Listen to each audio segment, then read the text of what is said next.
They said she would never carry the rifle. Too small, too fragile, too slow. 8 hours before dawn. 18 special operators, SEALs, and Delta alike were crawling behind scraps of stone in the Black Crescent Range, a storm of gunfire closing in, and the only Marine among them, the one no one had trusted with a real fight, sat in the shadows with a weapon she was never supposed to use. Her name was Elena Cruz, call sign Raven 7. Hey, soldier, where in the world are you watching from? Drop your city and country in the comments so we know how far this unit reaches. And don't forget to hit subscribe so you never miss the next missions we bring to light. From a tactical operations center miles away, Commander Blake Arden monitored every fractured burst of radio. His voice cut through the static once. Sharp and distant Viper lead. This is TOC. We see your signals. Copy traffic. Dawson, the ground leader, answered grimly. Arden's tone was calm.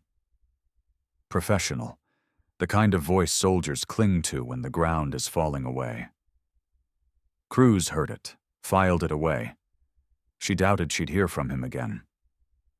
Inside the makeshift comms tent, Elena sat with her headset, her Barrett M82 stretched across her knees. Officially, it was hers as part of an Overwatch contingency. Unofficially, everyone knew the weapon was dead weight. They'd shoved it at her almost like a joke, let her carry the rifle she'll never fire. They remembered her from sniper school the day she stumbled under the Barrett's weight, knees buckling in the dirt. The instructor's red ink note had burned like a brand not strong enough for sniper duty from that day forward. The call signs, the inside jokes, the dismissive nods all carried the same meaning: you're a shadow trailing real soldiers. Even now, Dawson Viper lead barely looked at her during briefings when she suggested placing an Overwatch on the eastern ridge. The room erupted in laughter. That climb would finish you before the enemy did. One SEAL sneered. Dawson didn't even defend her. He waved her off with a tired, rear security only. So she had stayed quiet. Invisible. But invisibility had a cost. Now tracers carved red scars across the valley. The insurgents poured fire from Soviet-era bunkers above. More than 160 fighters tightening a noose around 18 men. Even the hard-bitten operators, veterans of Mogadishu and Fallujah, whispered the truth. No one wanted to say aloud. We're already ghosts. Elena lowered her eyes to the Barrett.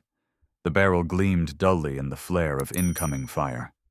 It wasn't accusation anymore. It was invitation. Her grandfather's voice stirred like an ember in her chest. One bullet. One truth. Miss.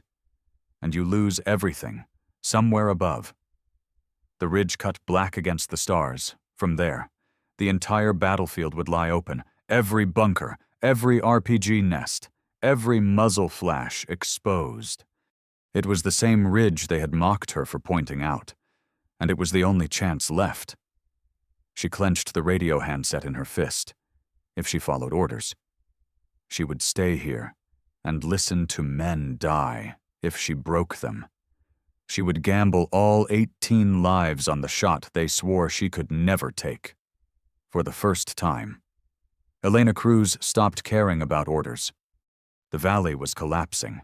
Automatic fire raked through broken walls, forcing the operators into smaller and smaller pockets of rubble. RPGs cracked against stone, showering sparks across the night. Blood slicked the ground where 2 men lay wounded, their brothers fighting over them like shields. Alpha Team. Heavy fire, east.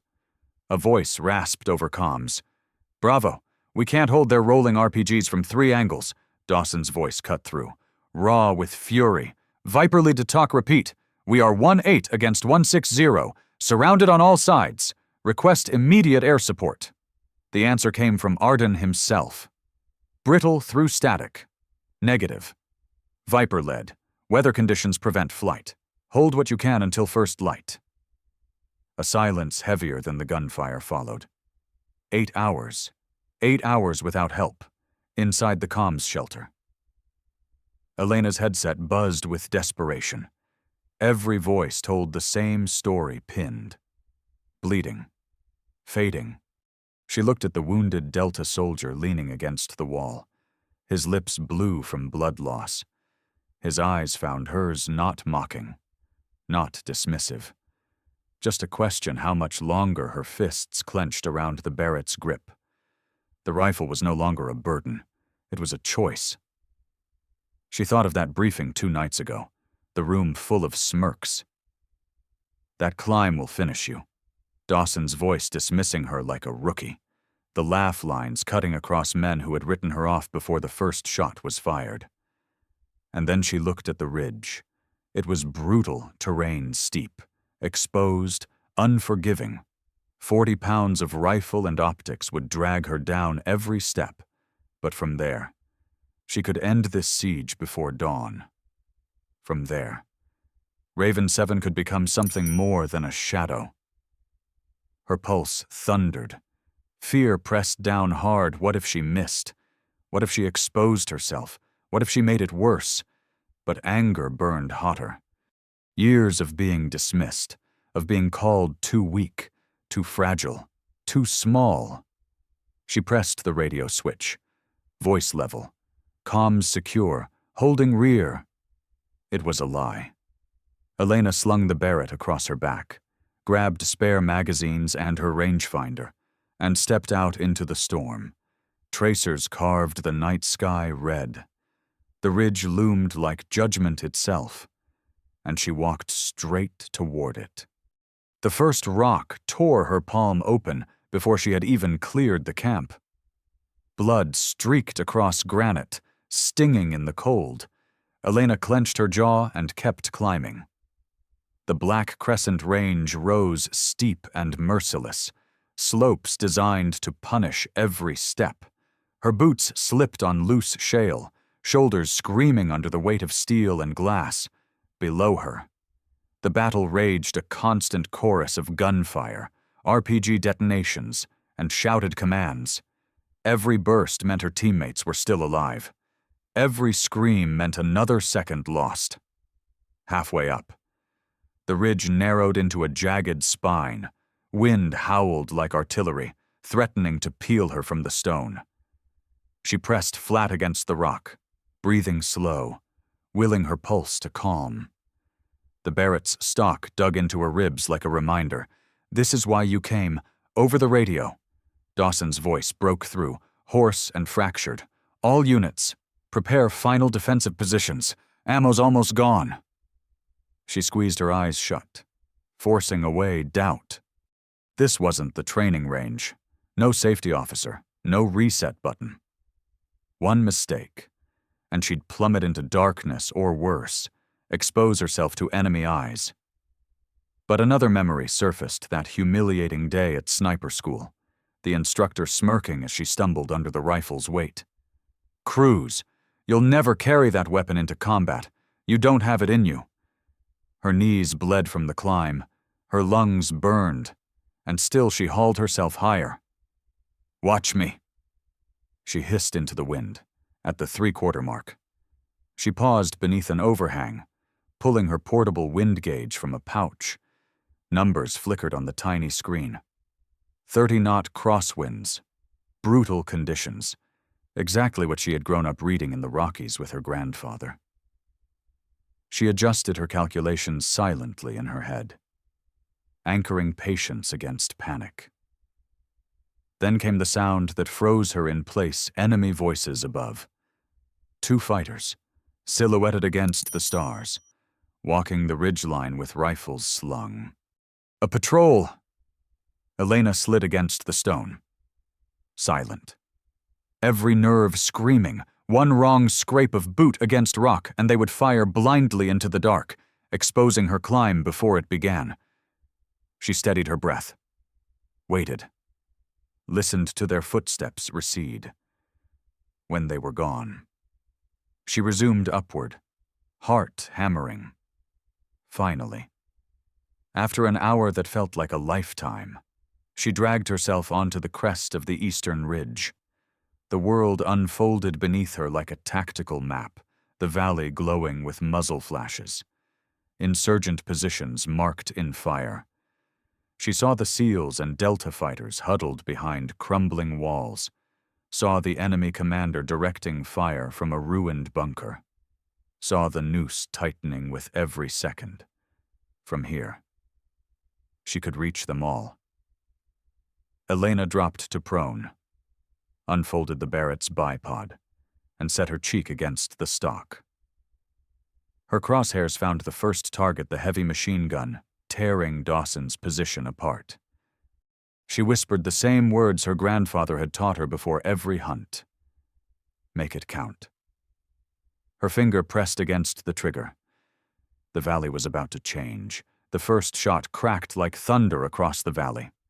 The PKM that had been shredding Dawson's defenses went silent mid-burst, its gunner collapsing behind the ruined wall for a heartbeat. The battlefield froze.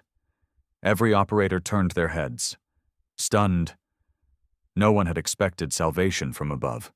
Who the hell fired that? Dawson barked into his comms, scanning the darkness. Another crack answered him, then another. Each round cut cleaner than the last. Enemy fighters dropping one by one before they could even turn their rifles. Raven 7 had arrived. Elena shifted positions after every shot. Crawling through jagged boulders like the mountain itself was hiding her. She never fired twice from the same nest. Counter-snipers swept the ridge with scopes, desperate to locate the phantom, tearing their formation apart. But the shadows swallowed her, revealing only muzzle flashes in places she no longer occupied. Through the Barrett's scope, the battlefield was hers to command. RPG teams dissolved before they could launch. Heavy gunners toppled mid-burst. She used her thermal optics to mark fighters crouched behind bunker walls, cutting them down before they ever knew they were visible. On the ground, the SEALs and Delta operators began to move. Seizing cover, she cleared for them. Dawson's voice came ragged over the net Viper 7, advancing northeast, covering fire from whoever the hell you are. Her reply was calm, measured, steady as her trigger pull. Raven 7 Overwatch, keep moving. I've got you, minute by minute. The tide shifted. The enemy, once confident in their overwhelming numbers, began to falter. Coordinated barrages broke into scattered bursts. Fighters who had jeered and pressed forward were now pulling back, confused and terrified by an unseen hand of death above them. Then her scope found the one target that mattered most, the insurgent commander, shouting orders from the bunker ruins. Elena exhaled, slowed her heart to silence, and squeezed. The man's radio clattered to the stones as he fell. The battlefield changed in that instant. Panic ripped through enemy ranks. Without a leader, without coordination, 160 fighters broke into fragments. Some fled into the mountains. Others dropped their weapons, surrendering to the operators who only minutes earlier had prepared to die. Down in the valley, Dawson stared up at the ridgeline. Disbelief etched into his face. The phantom sniper had saved them. But Elena knew it wasn't over yet. Extraction was still hours away, and the mountain had a way of testing those who dared to climb it. Dawn bled slowly over the Black Crescent Range. Smoke still curled from shattered bunkers, and the air reeked of cordite and dust. The valley that had been a killing ground for hours was finally silent. Enemy bodies littered the slopes where they had broken and fled. The last echoes of gunfire swallowed by mountain wind. The operators staggered toward the landing zone, their armor cracked, their faces streaked with soot. 2 men were bandaged and limping, but alive, every one of the 18 still standing. Hours earlier, none of them had believed they would see the sun rise above them. The ridge where Raven 7 had vanished into darkness was now sharp against the pale fire of dawn. Some of the men glanced upward, still half wondering if she had been real, a ghost with a rifle, a shadow given form, when Elena Cruz finally descended. She did not look like a legend. Her uniform was torn, dust and dried blood staining the fabric. Her hands were raw and split from stone, and her eyes carried the hollowness of someone who had lived every second between life and death. The beret was slung across her back as if welded to her spine, no longer a burden, but a part of her. The thrum of rotor blades deepened as extraction helicopters crested the ridge. Dust spiraled across the landing zone as the first bird touched down. From its side door stepped Commander Blake Arden, the same voice that had ridden their net all night. The voice that had delivered the impossible order, "Hold until dawn." Arden's boots struck the dirt with the precision of a man who had measured every step in his career. He scanned the wreckage, then fixed his gaze on Elena Cruz. The battlefield was already whispering her name, though most of the men had never said it aloud before. "Staff Sergeant Cruz, Raven 7, Arden called, his voice carrying above the rotors, front and center. Elena walked forward, shoulders straight despite the weight of exhaustion. Around her. The operators shifted uneasily, men who had once dismissed her, now silent as stone. Arden raised his right hand in a crisp salute, the kind of salute reserved not for rank, but for deeds that bent the arc of history. She returned it, steady, unflinching. 27 shots, Arden said. 0 friendly KIA. An entire company turned back because you climbed where no one else dared. What you did here will be studied for decades, for a heartbeat. No one breathed. Then one by one, Dawson and the others snapped their own salutes, an unspoken chorus of respect. The weight of ridicule, of laughter, of every dismissal was gone. In its place was silence, heavy with gratitude. Elena lowered her hand. Her voice was quiet, but it cut through the roar of the rotors. "Just doing my duty, sir, making it count." And as the salutes dropped, the wind shifted through the valley. To Elena. It carried a voice she had not heard in years, her grandfather's words. No longer memory, but truth. One bullet. One truth.